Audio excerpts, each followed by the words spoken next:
अस्सलाम वालेकुम, मैं मेरा ST होम किचन गार्डनिंग से। तो अभी मैं गुजरांवाले आया हुआ, तो मैं आपको बताना चाह रहा था कि यहाँ से भी सीड इजीली मिल जाते हैं। तो ये सीड्स की शॉप है, इसके इर्द गिर्द और पीछे शेखुपुरा बस स्टैंड है। ये अंदर आए शेखुपुरे की तरफ ये रोड जा रहा है, तो इसी रोड के दोनों तरफ आपको बीजों की दुकानें मिल जाएंगी।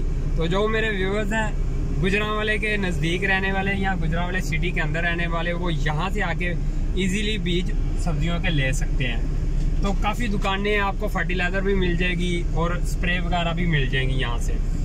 और सामने भी दुकानें हैं, जैसे ये आप रोड मुड़ेंगे तो रोड के दूसरी साइड पे भी आपको दुकानें मिलेंगी।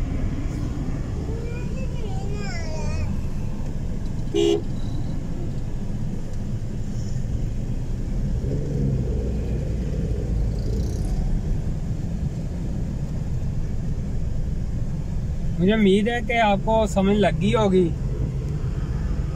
तो मिलते हैं मैं नेक्स्ट वीडियो के साथ, तब तक के लिए अल्लाह हाफिज़, बाय बाय।